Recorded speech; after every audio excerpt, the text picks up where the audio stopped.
Hi there, greetings and salutations. That opened, by the way, for the 198th out of the 199 times that we have done this show. The one time that we did not say greetings and salutations, Nate Whitaker brought it to my attention immediately. So, Derek, back in the fold with greetings and salutations to begin Query and Schultz. Did we not do that? We didn't last week. Oh, okay. Last week. I for once, I said you can take it out, and you screwed the whole thing up. So I'm back taking it out. It is the incredibly creatively and charitably award-winning Query and Schultz program here on the ISC Sports Network. You're biting your lip. No, I'm trying to think back that we didn't have the regular intro last week. All the shows. I think we just got right to it. Yeah, we had okay. so much to get to. We just got That's right good. to it. That's a good practice to live by. Just get right to it. Well, you're wearing a Sausage Fest T-shirt. Is it. Is that? It's a great sausage fest over the weekend. So that was this weekend. Midtown's greatest party. 2 nights, Friday and Saturday. St. Thomas Aquinas. Rake was there. Bunch of people, neighbors, friends, colleagues, former lovers, everybody at Sausage Fest. It was incredible. All guys. No. There were plenty of females that were there as well. Yeah. Had a great time at Sausage Fest. And this was an evening event? Both nights, yeah. 5 to midnight. What nights? Friday and Saturday. Why? Greg wasn't there. No, he was. Not on Saturday. This was the first time. Well, Friday. Yeah, he made an appearance at Sausage Fest. He was not there on Saturday which because Saturday was Colts. Works because of the high school football season and the Colts preseason schedule for Greg.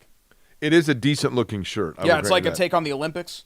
See, he's got the little medal, and it's the 20th Sausage Fest. I mean, it's cool. a little phallic, but it's cool. It's pretty cool. Yeah, and it's got the little sausages on the back. Yeah. That are going through the Olympic events. You see that? Okay. On the top there. Uh-huh. God, I'm getting gray, aren't I? Oh, you're not getting. Getting real gray. You're not getting. It's there. Getting real gray. But during the Colts preseason game, we were celebrating Sausage Fest, and I know. I guess the expectation on this show is that it's an Indianapolis sports talk show, so you just we talk about the Colts, right? Duh. Right. I just don't feel like there's a whole lot to get into that's new. It's the same like core things like Nick Cross in the tight end position and maybe Matt Gay, because that's kind of popped up here. Maybe that's part of the equation, or Jim Irsay's comments. But even those, Irsay's comments, it's like, whoa, I can't believe what he said about Chris Ballard. And I'm like, guys, he's been saying this about Chris Ballard for all 8 years. Right. Like he's been in the tank for Ballard forever. The thing about the Colts season right now, this isn't a bad thing. They're running it back. Yeah. And they maybe added little sprinkles here and there to the roster that last year was right on the cusp of the playoffs. But I get this strategy. If you look at last year for the Colts, they were like, you know what, we were a drive away from going to the playoffs. And that was with the backup quarterback because the guy that is our franchise was injured. So we make that change right there. We're going to consider that to be worth 2 games. Mm-hmm. Now all of a sudden you're in the playoffs safely. You're 11-6. And we'll add sprinkles to what we feel is a good, A.D. Mitchell or taking a further look at the tight end position. The defensive backfield is the big area of question because you're running it back with that, but that was an Achilles heel for you a year ago. So, that's it. Like this team is young enough. Now, if we were 3 years into this and they were again running it back, Derek, we'd be sitting here like basically torching the whole thing. But they just went into the door of this new room, and they've taken 2 steps. So you walk your way through it before you start figuring out where you're going to go. Yeah, and I've really kind of defended the run it back aspect of it because I think that was the right thing for them to do. You want to reward your good players, and they were a pretty good team last year, and you're relying on Anthony Richardson to make that leap because if that doesn't happen, then none of this works. It doesn't matter how good your roster is if your quarterback is trash. But the thing about, running it back, it's almost like they're a little too dug in on that, particularly in the defensive secondary. Like, I just don't understand why you let Diggs and Simmons go to 2 non-contenders, right? It's not like, it's not like they signed with the Bengals and Chiefs and teams like that. They signed with the Falcons and Titans, projected as bottom-tier teams in their divisions. Simmons, of course, signed since the last time that we talked, so he's no longer out there. And at a value, by the way. Not just expensive. And Jake, not just a former All-Pro and All-Pro last year, right? And so the Colts did this before with Stephon Gilmore. They did this exact thing. They waited for the value to drop, and they hopped in and got a bargain. And Gilmore was one of the lone bright spots of a disaster ball 22 season. He was, that season was awful for the Colts, and Gilmore was one of the bright spots. And I just don't know what they're thinking there. I don't get it. I mean, Nick Cross has won the job, and he's been a little bit better, I guess, for all intents and purposes over the last 2 weeks. But that's not really saying much when your baseline is 0. I'm going to give benefit of the doubt to Chris Ballard. What? I want to repeat what I just said. Yeah, I'm going to give benefit of the doubt to Chris Ballard. The Colts general manager, Chris Ballard. 54 and 60 and 1. Batty eyes. Looks like Axl Rose now. That Chris Ballard. I'm going to give him benefit of the doubt in this area. When it comes to the defensive backfield, when it comes to safety, when it comes to the build of the roster, we can sit here from afar and we can say this guy's not ready to play that position, or this guy doesn't make the right plays here or there. No one has seen these players in terms of the behind-the-scenes stuff, the interaction in meetings. I go back to this play a lot. I always go back to this play when I think about the Colts. Do you remember the Monday Night Miracle game where the Colts came back and won in Tampa on Monday Night Football? In that game, that game's old enough to drink now. What's that? That game's old enough to drink. That's now. right. In that game, when the Colts went down 3 scores, the third touchdown that put them, where the roof caved in, I think it was the third, was a quick slant to Keenan McCardell, and he ran down the field, and Rob Morris is chasing him down, looks like the sacrificial lamb, and falls on his face. And everybody's like, Rob Morris, this guy's terrible. He's a first-round pick. Look at Rob Morris. He got toasted, da-da-da-da-da. Then you come to find out they were in a zone defense.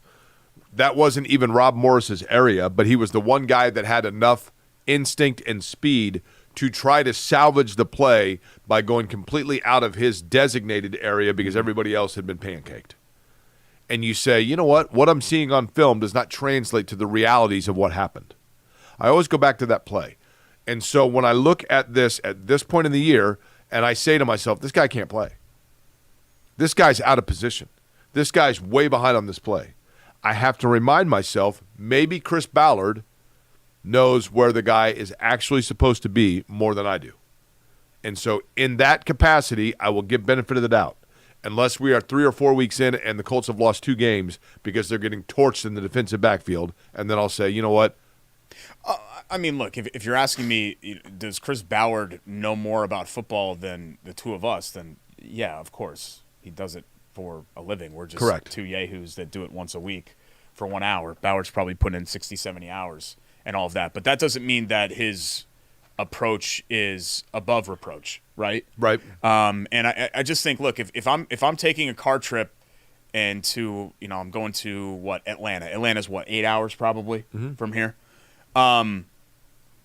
My tires. You going through Chattanooga? My tire's pretty low on the treads. Yeah, I guess. Stop? Sure. Are you going to stop in Chattanooga? Yeah, it's beautiful. Yeah, it's great. They got tires pretty low on the treads. That doesn't mean that I'm not going to carry a donut with me. Well, I just think in this case, Derek, you're getting that age where you're kind of carrying a donut with you all the time. It is completely defensible to say, I want to see what we have in Nick Cross. They aggressively traded up for him and invested in him. I get that. I get that approach. It doesn't make sense to me, though, to not protect yourself in case it doesn't work. It's fine. It's fine to make a bet. Are you going to spend time in Chattanooga? Go through it? Have you heard of hedging? Right. It's fine to make a bet, but then you can hedge and do other things to kind of protect yourself from a potential loss. What time are you leaving? Because if you come in at night, that they want to do that. Chattanooga below you when you come in at night. I'm just making a donut just tire. Absolutely beautiful. Kind of like you do with the QB2. Lights. Same sort of thing. Then they have a great aquarium. They got the baseball team, the Lookouts. Chattanooga is a very underrated city. The other, I think it'd be a fun place to live. Part on the roster that intrigues me is tight end because, and Joel Erickson, right? Who's great for the Indy Star. Joel A. Erickson, sorry. And he kind of said, I forgot if I heard him on, I think it was on Kevin and Andy's show, maybe he said this. One of the shows, he might have been your show. He said, look, everyone just needs to get over the fact that the Colts are not going to have a number one tight end this year, okay? They're piecemealing this thing together. They've got a bunch of twos in that room, and I think that he's kind of right. We were hoping Jelani Woods would step up, right? But you know what it is? I keep saying this. The Colts have a tight end room that does not have any Mercedes in it. Yeah. But it doesn't have anything lower than a Honda Accord. They have 5 serviceable, good tight ends. The problem is they're kind of interchangeable. Funny thing is they're probably going to keep all of them, right? I mean, I'd be surprised if they cut Woods. I know everybody wants them to cut Mo Alley-Cox. He's their best blocker. You can't see this if you're listening right now, but we're looking at Mo Alley-Cox. He's number 81, right? Yeah, he's their best blocker. Do you know a great wide receiver that was number 81 for the Niners? John Taylor? Also played, I think, for the Eagles. Was John Taylor an 81? Yeah, but another one. Did Rice workouts, was 80. Did workouts in his front yard. Oh, T.O. Yeah. You know where he played collegiately? Sorry, I think of the Cowboys for T.O. Do you know where Cowboys? That's right. Do you know where T.O. played collegiately? Didn't he play at like Tennessee State or something? Chattanooga. Oh. Have you been there, by the way? Yeah, okay. Yeah, it's wonderful. Let's move on. If you come in at night and then the city's below you with all the lights there, it's tremendous. And then you kind of come down into the valley itself. World-class aquarium. You guys like to do these weekend getaways, right? Yep. Chattanooga is where you should go. They got a world-class aquarium. You can take the incline car to the top of Lookout Mountain. You can see Ruby Falls. You can see Rock City. They got the Chattanooga Choo Choo Hotel. It's absolutely. You can do a zip line down Lookout Mountain. You get up there. You're top of the mountain. You do the zip line. You can see the city down below you. Tremendous. Great. Mallory. Instead, you did a weekend getaway. Remember this, where you're like, yeah, we're going to do a weekend getaway. And where'd you go? Moline, Illinois. We wanted to go to Iowa to say that we had been to Iowa.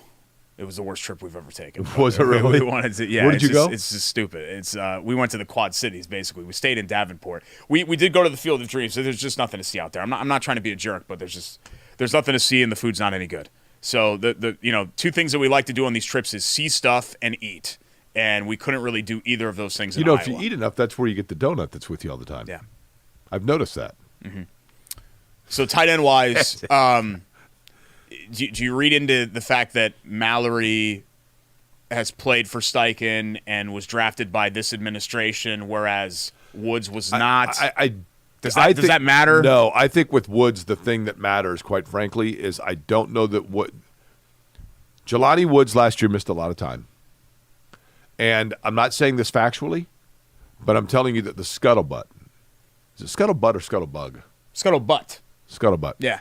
The scuttlebutt with Jelani Woods was that part of why, and I'm not saying this is factual, but that part of why he continued to miss time last year was because he never got himself totally in shape. Oh. And that was difficult on his hamstrings and his body and whatever else. I have no idea if that's accurate or not. I mean, he's a big guy. He is a big guy. Yeah. Mallory is the one tight end out of the group that seems to have a differing skill set. Not saying better, but what he does well as a tight end is different than the other tight ends, in my opinion. He's a yard after catch tight end first, blocking tight end second. The rest of them are primarily blocking tight ends first, short yardage reception second. But Mallory hasn't been able to separate with that. So it's almost like that thing he does differently isn't so impactful that you have to take a look at it. I think in the end, I saw Kevin Bowen listed Mallory as out. I'd be really surprised, yeah. I don't think they punt on Jelani Woods because Jelani Woods, like Nick Cross, there's a higher draft investment in him, and it's still early on. I think they keep Cox. I think they keep Jelani Woods. I think they keep Mallory. And I think they keep Granson. I think they keep all of them. I think they make a depth cut somewhere else. I think they keep all those guys. Because I think they're still – and it's fine to do this. It's fine to give Woods more the benefit of the doubt. Just like it's fine to give Alec Pierce more the benefit of the doubt. Just like it's fine to give Nick Cross more the benefit of the doubt. But eventually, Jake, injuries, bad luck, whatever aside – you're going to have to make a decision on those guys. You can't just give them well, he was hurt last year. Oh, well, he hasn't been part of this offense yet. Oh, well, blank and blank and blank. It's the NFL, man. But here's the thing. If you're not a frontline player by year 3, year 4, then you got to go. Here's the thing, though. You play fantasy football, right? Yeah. When you're doing your fantasy football draft and you're in one of those leagues where the points come from the receivers and then running back, whatever. So you're sitting there and you're in like round 8 before you even think about a quarterback. And then finally you're like, okay, fine. I'm going to go ahead and take Kirk Cousins. And that's your quarterback. Tight end, you go out there and you're, oh, this is great. Kincaid's available. There's my tight end. Kittle was gone, Bowers was gone, and Kelsey was gone, so it's interchangeable and can take a tight end.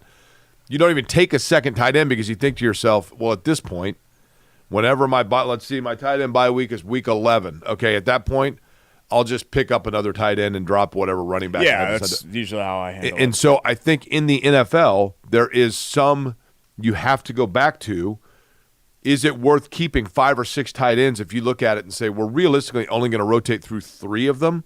And in the event that all of a sudden somebody goes down, are the guys that we have in our room that are keeping a roster spot more valuable than somebody that we could just get and pluck right away because they were the second stringer or third stringer in Philly that got released for a numbers crunch and we can pick them up on that week?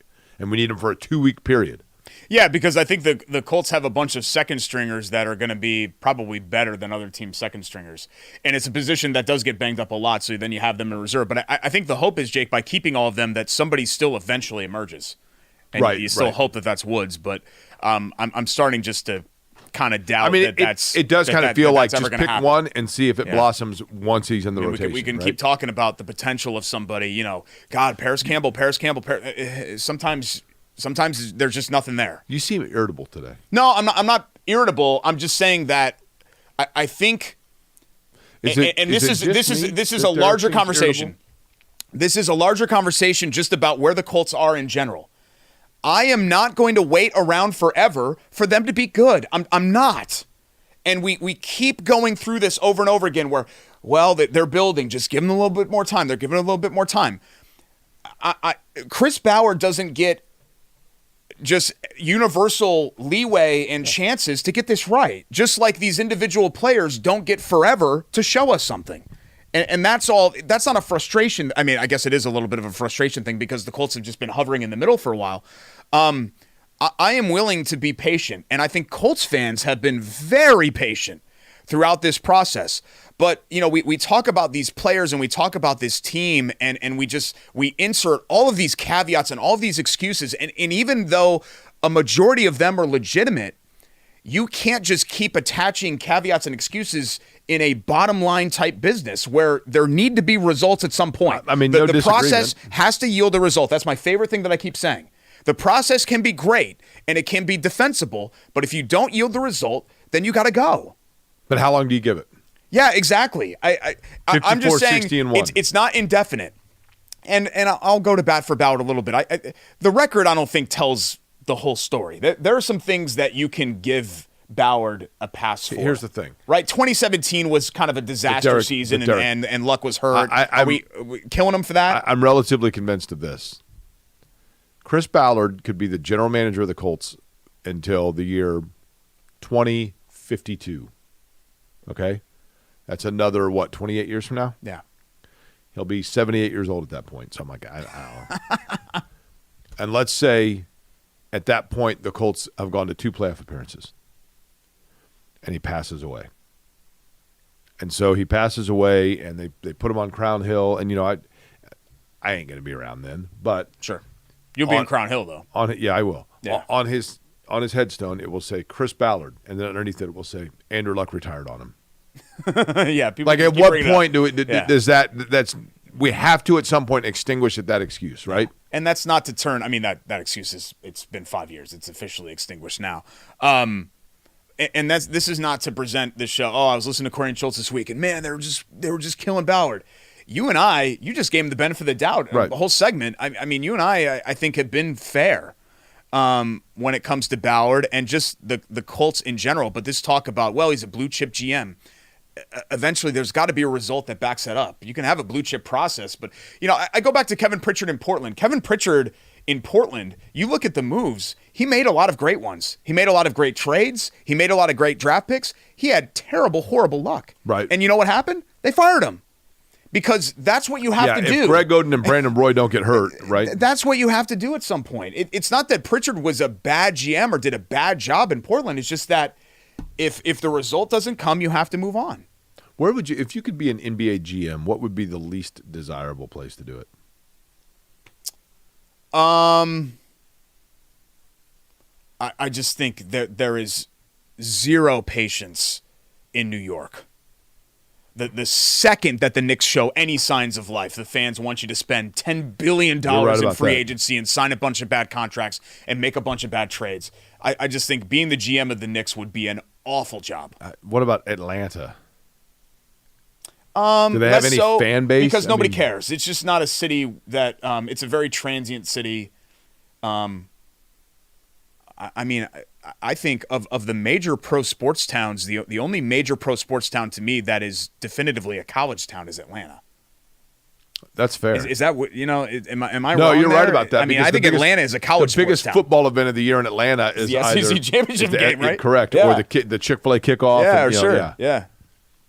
I mean, and that's not to say, the Braves have obviously had a lot of success, and that's not to say those teams don't have fan bases, but that's how I've always felt Atlanta is. Whereas New York, Chicago, LA are strictly professional sports towns, as much as we try to make those towns college towns. Fair. Especially New York. I'm so tired of trying to, hey, let's put the Big Ten tournament, let's do. New York people care about sports 1 week out of the year, and it's for the Big East tournament. That's it. And yeah, you got Wisconsin people in Indiana for sure. You got all these Big Ten alums. What about if the Knicks are it's not a college. What about if town. the Knicks are deep in a playoff run? Well, my argument has always been, and I'm biased because the Knicks were my number one. The Knicks are the one team that New York can rally around. Whereas I know that there's technically Brooklyn, right? But their large history was New Jersey. Who? Brooklyn. Thank you. Whereas you had the Yankees and Mets and the Jets and Giants that kind of split off the fan base. The Knicks are the team that everybody kind of rallies around because Brooklyn's still They've got a 10-year history in Brooklyn now. So are there people that are Yankees fans and people that are Mets fans that are bitter rival of those two fans of each other that come together because they're Knicks fans? Giants and Jets, same thing. Yeah. What about the Rangers? Well, yeah, the Islanders are pretty niche, but you technically have another New York team. Rangers are, I would say the Rangers-Islanders dynamic is a lot like Knicks and Nets. If the Nets ever got really good, just like when the Islanders were good, I think you'd see people come out of the woodwork. But there's no question the far larger and more impactful fan base would be the Rangers but the Devils, and the Knicks. That Putty likes the Devils. Yeah. Devils. My ex-girlfriend, season ticket holder, was huge diehard Devils fan. You have an ex-girlfriend that was a Devils fan? Yeah. What's her name? Megan. She's from North Jersey. When did you meet Megan? We're not At familiar IU. with Megan. We're not familiar with Megan. At IU. Yeah, I think I've mentioned her once. Did Megan dump you? Show. It was kind of a mutual thing. No, never mutual. It was kind of mutual. Nope. Yeah.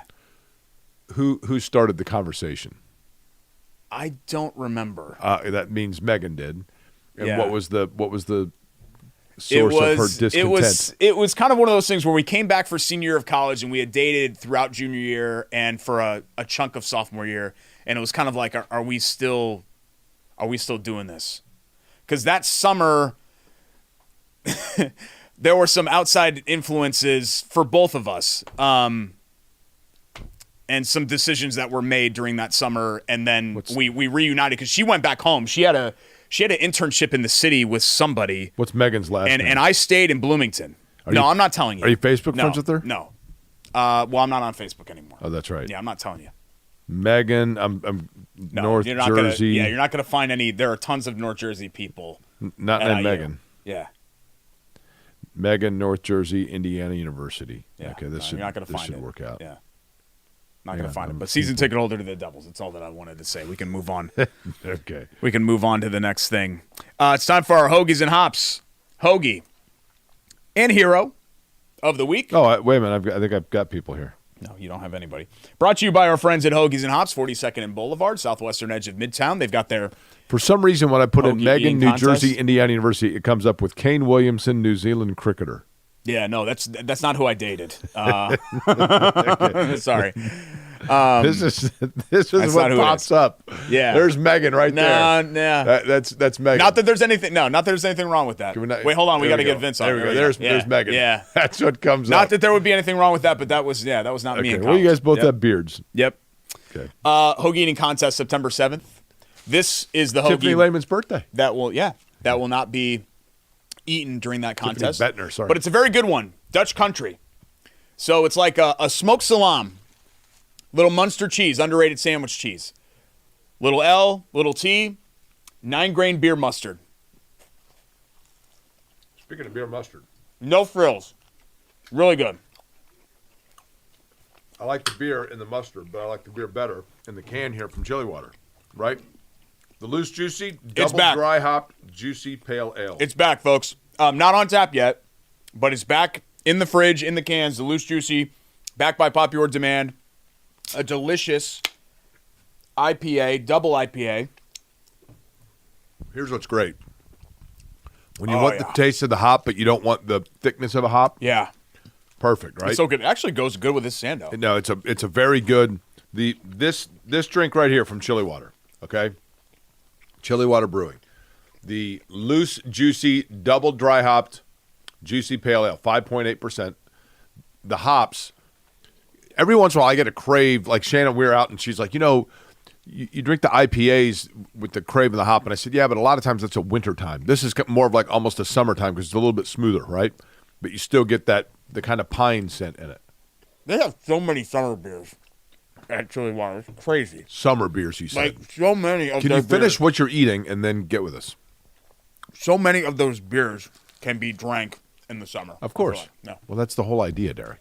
Well, they have, dark beers sometimes on tap as well. But, yeah, this is generally right what breweries do. They have kind of the lighter-y, fruity level beers. Summer, not as filling. And then in the winter, that's when the porters and the stouts and things like that kind of come through. But this is, and I mention this on the show all the time, and feels like we're always drinking IPAs, and I'm like, well, I'm not an IPA guy, but this is my favorite offering that they have.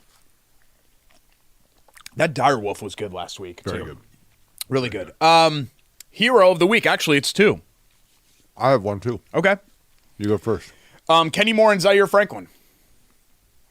Because it appears that the two Pro Bowl level defensive veterans are going to bat for changing up the vibe and specifically the music playlist at Lucas Oil Stadium, which you and I have agreed for a long time needs some the Colts got mad freshening. at us when we were making fun of that, and now all of a sudden the players are. They got mad at everybody. I know that they called a couple of people. I know Kevin got a call.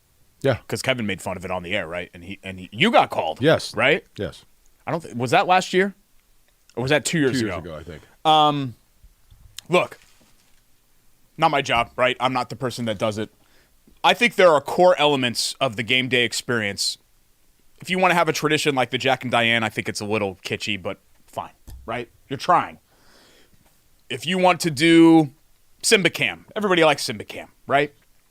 If you want to keep bang on the drum and rotate that in, fine. There are core elements that I'm not saying, throw the baby out with the bathwater, right? And just junk everything. I'm just saying there needs to be some livening up of the game day experience. It is very much catered to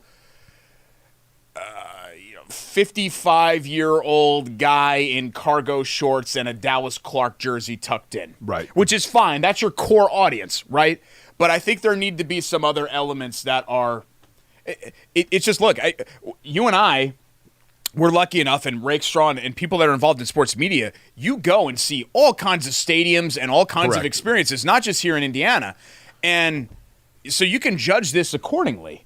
And I just feel like even if we're just judging them against the Pacers in-game experience, to me, Jake, it's not even comparable. I think the Pacers do a much better job with their in-game entertainment and experience. I've just always said that the Colts games, and it's not really their fault, but the stadium is so cavernous that at times it's kind of a stale environment. And then when you're trying to pump energy into that, sometimes it feels a little forced. And you got to think about, Lucas Oil Stadium and going back to the RCA Dome, they never had to think about this for like 15 years because you had Peyton Manning and a team that won 12-plus games every year. Right. Now you have to think about it more because the on-field product is not what it's been in 10 years. And I think that's why some fans are like, hey, this needs to be freshened up because, the Colts are down 10, 14 points. Right. And you're starting to be more cognizant of it. But, I get people that get defensive in the mentions and they say, hey, they've changed things up or, it's a great game day experience. Diehard Colts fans, it's a great game day experience. Well, yeah, it's a great game day experience for you. They could play at Fall Creek Middle School and you would still love it. It's gone. Yeah, or sorry, the building that they did the first training camp. The middle school. Is that the elementary school? Elementary school, it's gone. That's what I meant. Now, here's my hero of the week. And I like that one, by the way. But on I guess a more, not lighthearted, we'll say serious note, I had sent this picture to Vince. So I'm doing the IndyCar race in Gateway, that's St. Louis, over the weekend. And the gentleman that you see there photoed, if you're watching this, and we appreciate if you're watching it as opposed to listening to, but if you're listening, I will explain what you're looking at. You're looking at a picture of me on pit road. I'm walking down the pit road, and I see Derek Ross, who is a native of Vancouver, Canada, super nice guy, and he's been involved in hospitality for a number of different race teams over the years, and just kind of a friend of the paddock within the racing world. And in St. Louis, you have Ted Drew's frozen custard. They think it is literally the greatest frozen custard known to man. It's an old Route 66 historic place. So they had cups of Ted Drew's frozen custard sitting inside the media center. And believe you me, when I worked in St. Louis, it was like, you got to try Ted Drew's. They love it. They love everything. Well, I'm walking along pit road, and Derek is standing propped up against a stack of tires eating a cup of Ted Drew's. So I kind of walk up and lift his ear up, and and I go, well, I'm glad to see that, you can take a break and catch your breath and eat some frozen custard. Just kind of poking fun at him. And I walk away. So he kind of laughs, and then he turns around and calls me back over and goes, I figured I'd at least share this. I said, what's that? And he goes, today would have been my mother's 100th birthday, but we lost her just under a month ago.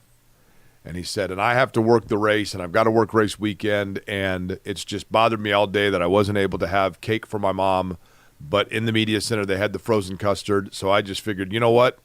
I'm just going to sit here during the race and enjoy ice cream from my mom for her 100th birthday. Aww. And I thought it was such a poignant and special and just significant moment, and I loved the fact that in that moment when Derek has life going on and life resumes and you go on, and I'm sure his mother is thrilled that he's doing what he grew up loving, being around racing, and yet he was able to take the time, as it should be, during the course of that race and pay tribute to his mother and enjoy and, tip of the cap to her.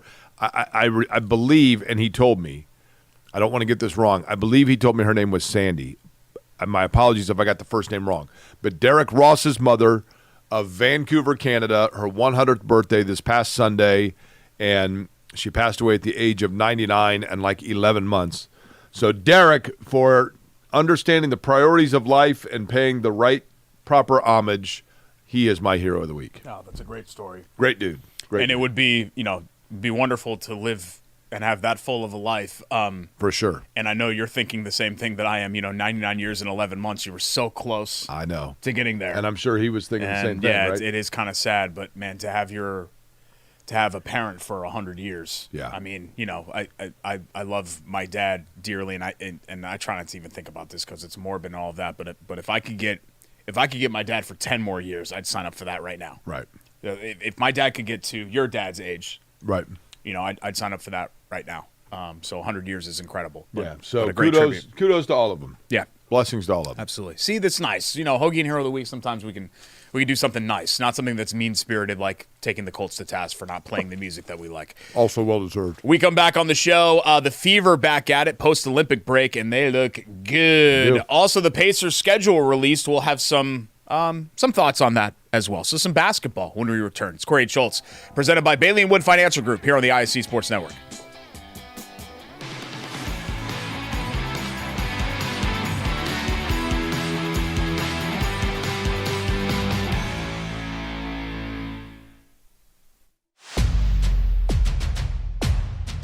Hey, AC, which games are we going to tonight? You know we cover all sports in Central Indiana. Hop in. It's going to be a long night. Bailey & Wood Mortgage Lender, proud partner of News 8 Sports Hummer.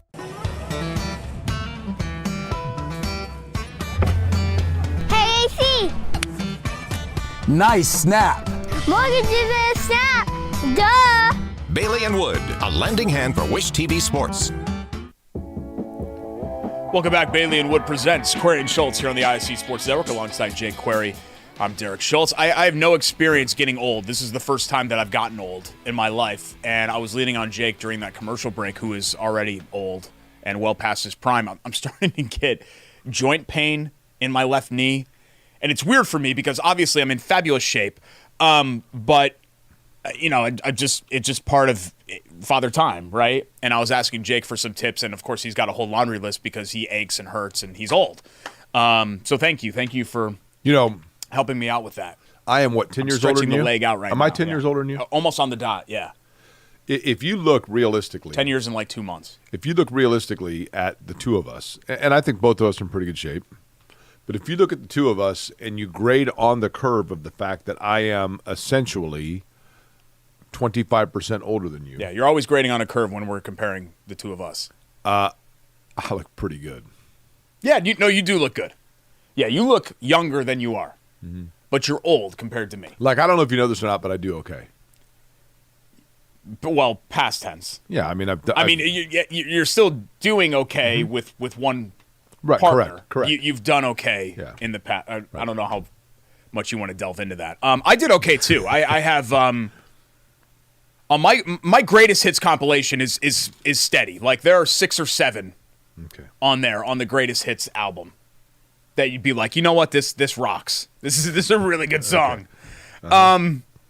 There's some on there that you probably wouldn't qualify for greatest hits. I had a couple of covers that people were like, I didn't know you did that. Well, the thing for you is that you had a bunch of like double albums and all of that. I mean, you have a large discography where I have a more compact one. Did I show you that I think I released more hits. I'm very proud of this. I learned on my phone how to make a GIF or GIF. Yeah, GIF.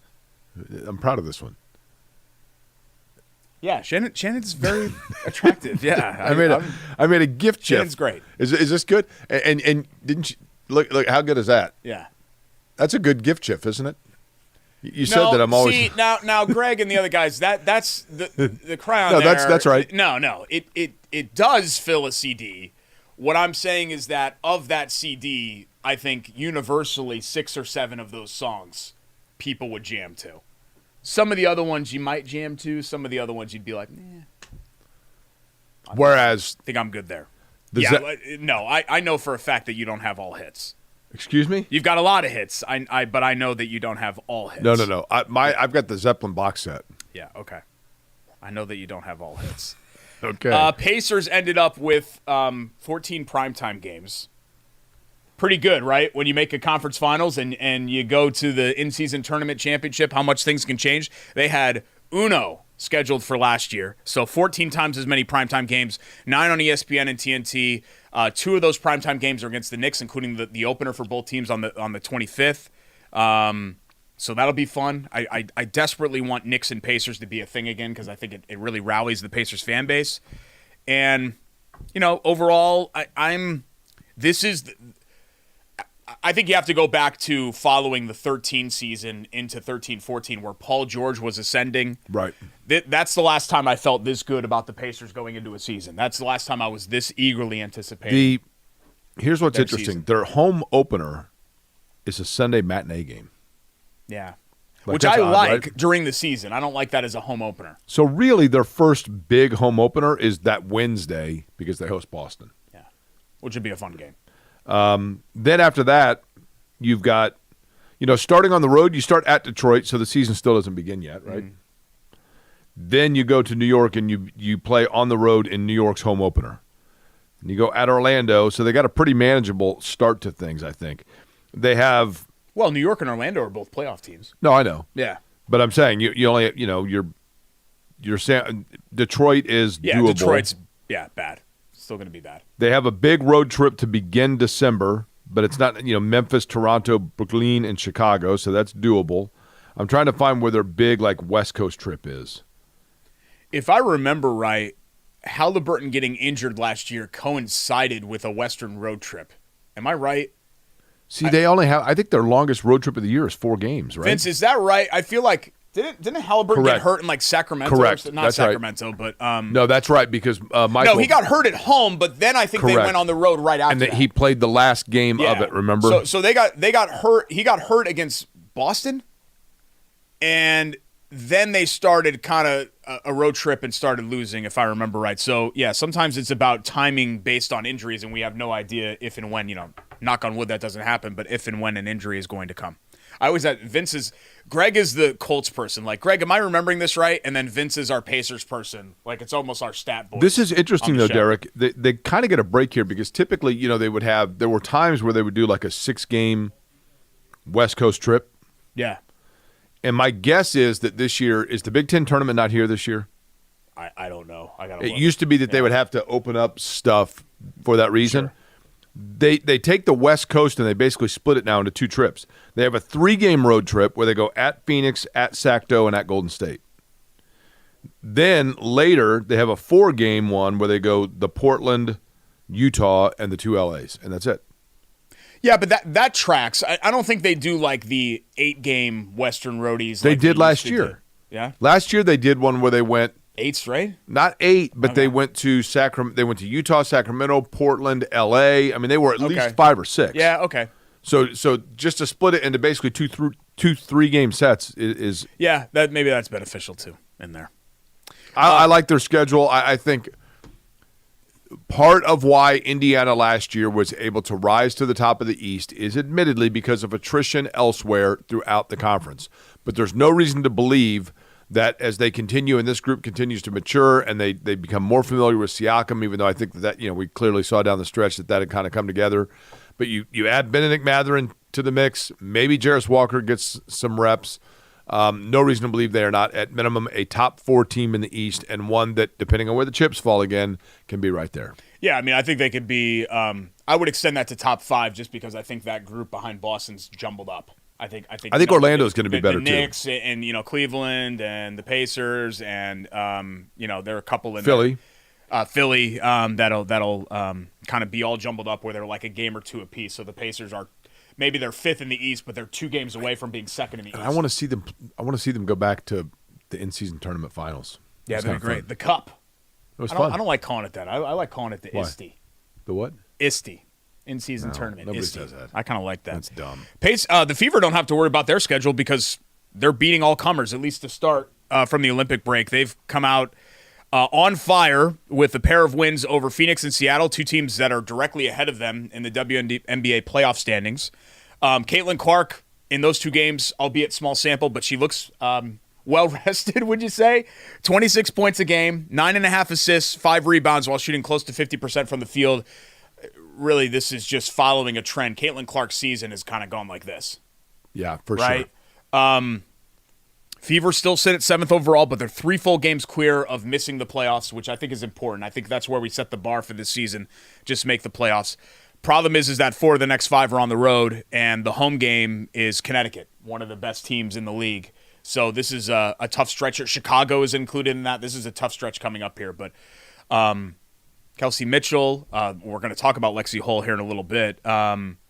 Everybody has been kind of raising their game. I feel the Fever have kind of figured it out, but obviously Clark is the ring. Dare I use a cliche? No one wants to see them in the playoffs. Yeah, I would agree with that. No one wants to face them in the playoffs. Yeah. Fans want to see them in the playoffs. You get what I'm saying? I would agree with that. I mean, she's just been she's been as advertised. For sure. She's a phenom in every. I think we know now that it's arrived and it's not going away. Yeah, and she's going to be the Rookie of the Year, and we can stop pretending like that's a race or a close race.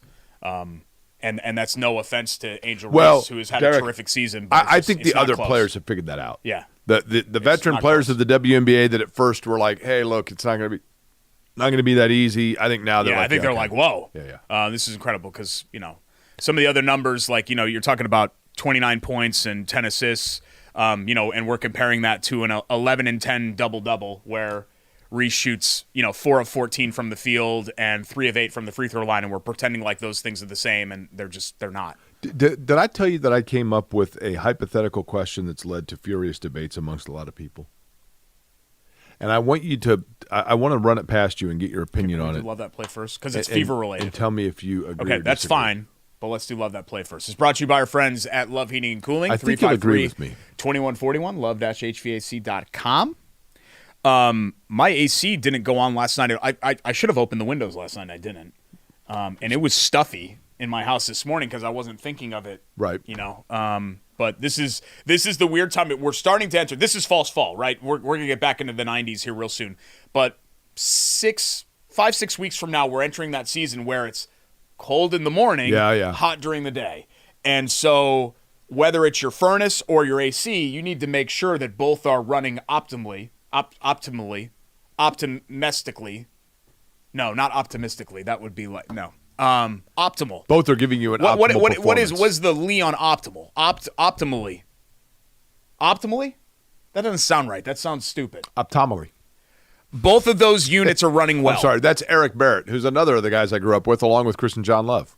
Both of those units are running consistently well. Let's just say that. Unlike this program. 353-2141, love-hvac.com. I always worry when I try to do a word that I'm not quite sure about and then I just spit it out. Like love? It ends up, well, I know how to say love. Love-hvac.com, 317-353-2141. Anonymity is another one. Anonymity. Anonymity. No. Anonymity. Nimity. Yeah. Anonymity. No, anonymity. I can't say it. Did you go to school with a girl named Anna? Yeah, I dated a girl named Ann. Okay. She's from Chicago. Imagine you called her Anna. Greatest right? hit. Absolutely. Okay. Absolutely greatest hit. Okay, just imagine her last name was Nimity. Okay. What's the name of your girlfriend? Anna. Wait, no, Ann. But you call her Anna. Anna. And her last name's Nimity. Minity. No, Nimity. Nimity. Yeah, anonymity. Anonymity. I can't say it. I'm sorry. Lexi Hull is our Love That Play this week. Love That Plays plural. She had 6 3-pointers. She had never hit more than 3 in her career. Career high 22 points. 8 of 10 shooting. Had some just dagger threes in that game against Seattle to put that one away. And she did it all in front of her sister and grandma, who traveled in from out of state to attend. That'd be pretty cool. Very cool, yep. If she can add consistent, that's the key word, consistent shot making to her defensive ability, then she's going to be a nice cog for them moving forward because, Hull's had an interesting season where she's kind of just been up and down and you haven't really known what to think of her. She's a great personality, and I really hope that she succeeds because I think she's the type of player.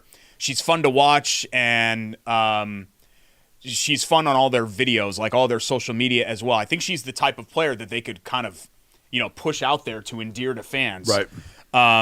And she's starting to back that up with the on-the-court stuff as well. She's easy to root for. Kelsey Mitchell's been playing really well for them. She's been great. And they've had a lot of – and Aaliyah Boston we know is a great player, and Clark. So if they can get Hull consistently, you've got a lot of weapons there, right? Yep. A lot of weapons. Absolutely. So Fever, like I said, tough stretch here, 4 out of 5 on the road, and we'll see. Sometimes we praise them on Tuesday's show, and then the next week we're like, well, the Fever are in a slump. So we'll see if they can kind of keep up this momentum after a great start to the post-Olympic break. We come back with quick hits, and Jake apparently has a question for me. You'll love it. It's going to make you think. It's one of those that you're going to be like, and then you're going to go, it's actually a good question. Sometimes you'll love it, I don't love. No, it's one of those where you're going to say, you know what, I hate to do this, but I think you're right. It's Query and Schultz, presented by Bailey and Wood, ISC. Your dad will love it.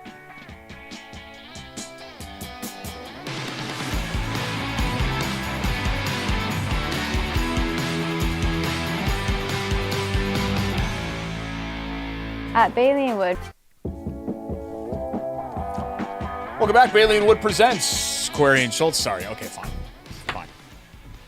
Yeah, you're right. It's segment 3. I was. Jake usually does segment 3. Okay, go. No, 3, 2, 1. You go ahead. 3, 2, 1. Hi, welcome back. Here's Derek. Oh, come on. Welcome back to Query and Schultz here on the ISC Sports Network. Our thanks to Greg, Vince, Jordan, the rest of Sean, everybody behind the scenes here that helped put this together. I saw JD, by the way, at the Melissa Etheridge Indigo Girls concert. He's apparently a huge Indigo Girls fan. Really? Yes. And we were leaving in between the two, and so I said, hey, you want to move down? That comes off the wrong way, but you want to move to our seats? And he was very gracious and thrilled to do so. JD, a former just him and his colleague. wife? Yes. Cool. Okay, speaking of concerts, here's my question of the day. You ready? Yeah. I got into a furious debate with a mutual friend of ours, Derek, which I won't say who. But you are forced to agree with me here. I need you to hear out all conditions before making your answer, okay? We are going to suspend reality for a second. We're going to go into a hypothetical. Nick Yeoman originally proposed this to me, and we kind of went off and running with this. Let's just say that John Lennon and George Harrison, neither one of them have passed away, and they are still living. Okay. Meaning, let's say hypothetically in this scenario that all 4 original Beatles, John, Paul, George, and Ringo, are still living, and let's say that George Harrison and John Lennon, in this scenario, have enjoyed the same path of continued health and relevance and career as Paul McCartney and Ringo Starr currently enjoy. However, they have never done a combined project. Okay. They continue as four individual operating entities. separately. Obviously, there would be, in 1976, for example, they were offered $50 million for a 2-hour show to reunite, and they declined it. So let's say that in the year 2014, the 50-year anniversary, we're coming up on in 2 weeks from today. We're taping this on a Tuesday. 2 weeks from today is the 60th anniversary of the Beatles concert at the fairgrounds. Okay? Oh, wow. So let's say 10 years ago, for the 50th anniversary of the Beatles U.S. tour, they did not tour a lot, and they only played as a band for, 8 years, 7.5 years? So let's say that they hold a press conference at the beginning of 2014, and they say, you know what? People have been asking, people have been clamoring. The time is now. We are going to do one show at Wembley Stadium. We're going to prepare for 9 months. We're going to rehearse. We're going to get on point. We're going to do everything. We're going to do a 4-hour show at Wembley Stadium, the Beatles reunited, the total anthology. We're going to play all the songs, all the hits, 4 straight hours of Beatles on the same stage music. Wembley Stadium. But one event, one night, that's it. We're never again playing. Don't ever ask us again. It is one chance to see us play for 4 hours. No streaming. Wembley Stadium, 100,000 tickets. If, in this suspended reality, a group that is in charge of ticket sales says, you know what, we're going to do this as a human experiment, and we are going to see how much we can charge for these tickets and have it still sell out. Same ticket price across the board. Every ticket costs the same amount. What is the maximum amount that they could charge for the face value of that ticket and still sell 100,000 of them? The maximum amount that they could sell. So we're talking about 100,000 seats. Correct. But you also got to keep in mind, all around the world, every Beatles fan, every Jim Irsay worldwide, every Sultan of Brunei, every royal family member, they have one chance. One chance. This is Las Vegas, Formula One, Instagram models, Kardashians want to be seen, everybody else. It is the pop cultural event of the decade, if not the century. Lowest possible value, they could go higher. Yes? So, no, what I'm saying is they sit around and they go, okay. Face value for a minimum ticket to get in the door. No. Every ticket costs the same. Okay. One price. That changes the equation. There's going to be one price for the ticket, but we're going to make the ticket, no matter where it is, you buy a ticket, you get to come to the concert. You get to be one of the 100,000 that was there to see it one time. And they say, okay, now we're going to start high. And we're going to charge as much money as humanly possible. Our goal here is to make as much money as possible. Yeah. What is the maximum amount they could charge and still sell it out? I have a number in mind. Okay. But you know me. I am on the frugal end. This is not what you would pay. This is what you think they would be able to sell 100,000 tickets. I'm telling you, but I'm on the frugal end, so I'm trying to think of the general masses of people of what they're willing to pay. Not everybody is willing to pay, even people of means, $10K to go to a single night event. Okay. I would say $5,000. I think 10,000. Okay. I don't think that's outrageous. Did somebody tell you that's outrageous? They were like $300. $300. And I'm like, $300? Well, you got to keep in mind you're talking about 2014 before Ticketmaster really started jacking up prices for tickets. And I'm like, the Super Bowl in 2014, the average ticket price was $3,700. And this is a one and done. Correct. So, Taylor Swift tours all over, and her tickets are $2,500 just to get in the door a lot of times. Correct. So you have to go, I think, at least double that. Correct. Yeah. And people, no, $300 is insane. Like that's correct. Somebody told you $300? Yeah. Somebody that usually knows stuff about music? Yes. Yeah, that's great. And they said, well, I talked to somebody that works in concerts, and they said $1,000. And I'm like, they weren't understanding the question. Jim Irsay would pay, I guarantee you. Chris Hagan said this best. I asked Hagan, and Hagan said, well, the first thing you got to do is you go to Jim Irsay and you say, what would you pay? Yeah. And go down from there? But Jim Irsay, I guarantee you, would pay $10,000 easily, and he probably would buy 25 tickets. Yeah. Right? Well, there are easily, Jim Irsay is a billionaire, I realize, and there's only so many of those in the world. But when you start talking about royal family, worldwide, around the world, Think about my buddy Michael from Australia. He flew from Australia to come to the United States that's fair. and go to 8 Pacer that's, games. That's not what I was not. And he's buying tickets for 8 Pacer games and flying back. I mean, there are people like this all over the world. I was not considering that. I like your number. I don't think that that's outrageous, and maybe I shot in a little bit low, but it would easily be in the 4 figures, and you're going you're going close to 5, if not over 5. Like, I think you probably closer to your number is right, certainly more than behind my number. I mean, would you agree it would be the biggest concert event in music history? Yeah, even though it's hard to create that hypothetical where John Lennon lives, right? Because he's been gone for 40 years. And again, the key is that John Lennon lived and was on the same level of popularity and relevance as Paul McCartney, because there's the entire possibility that John Lennon either like weirded himself out of the mainstream. Yeah, exactly. Yeah. And out of the public eye, just in general. No, it's a good question. Yeah. It's a good question. I'll ask my mom. She's a big Beatles fan. Hey, how much, Mom, would you one person that I talked to was like, well, you can't do it at that because that prices out the middleman. And I'm like, but an event like that, the middleman is irrelevant. Yeah, because you're looking to get heavy spenders. It's like when Formula One went to Las Vegas, which is an annual event. And Formula One races 30 races a year. Yeah.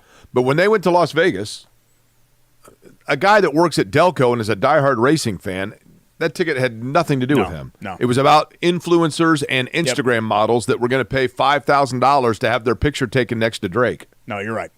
Yeah.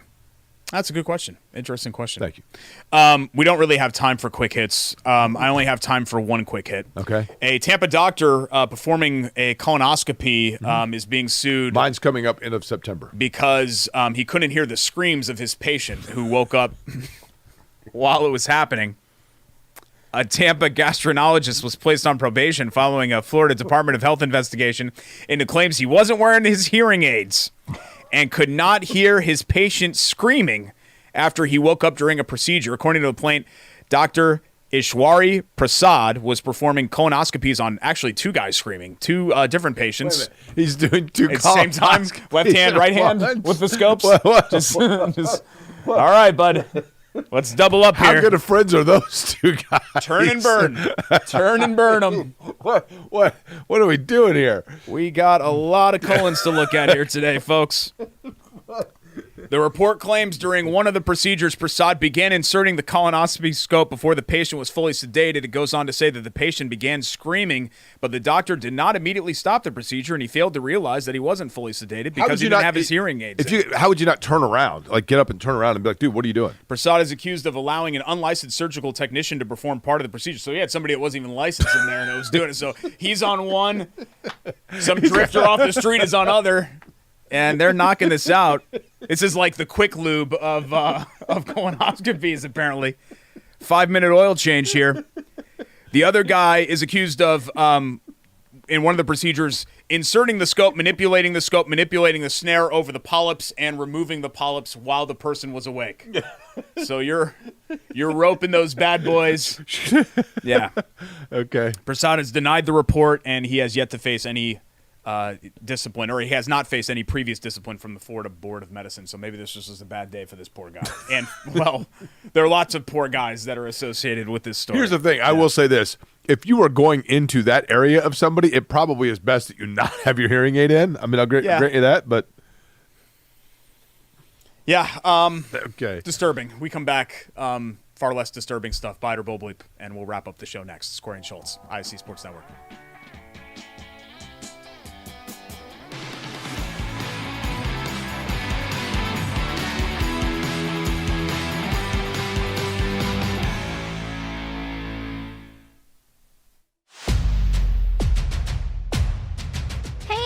Which games are we going to tonight? You know we cover all sports in Central Indiana. Hop in. It's going to be a long night. Bailey & Wood Mortgage Lender, proud partner of News 8 Sports Hummer.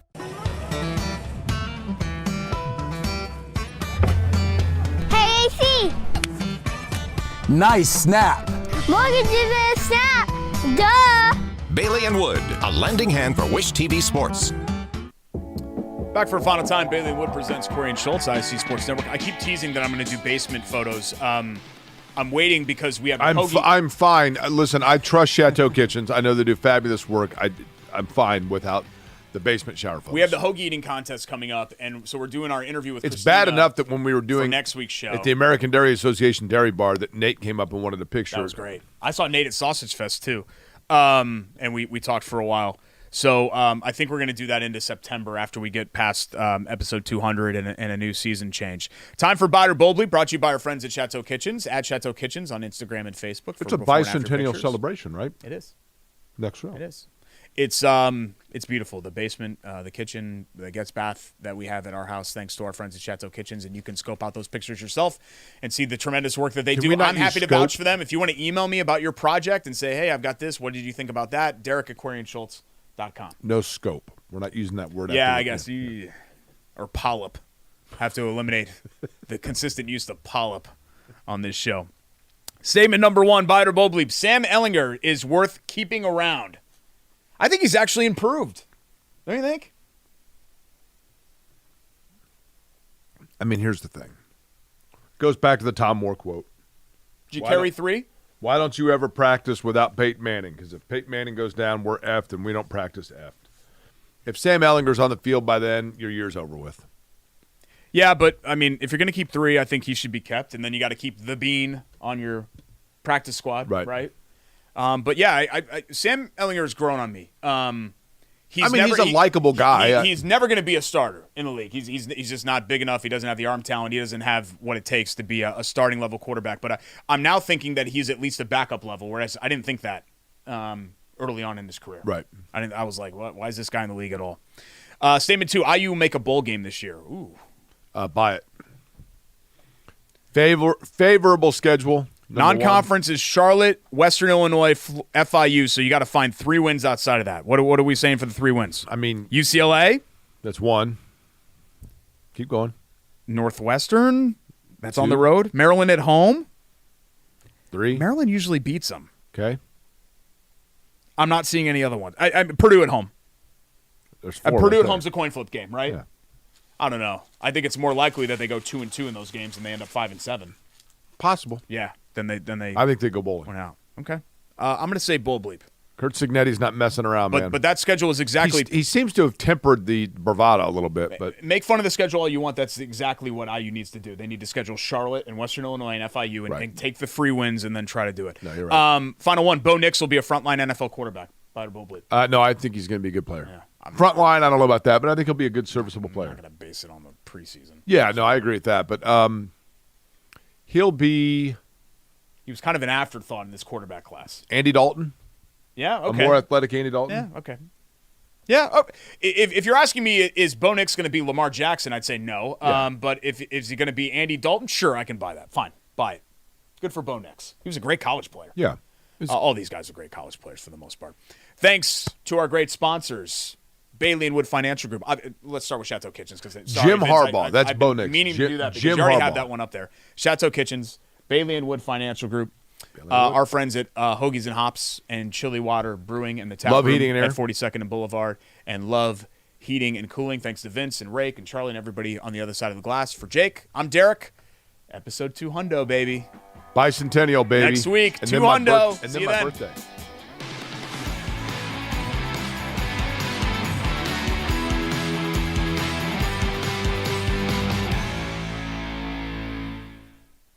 At Bailey & Wood, we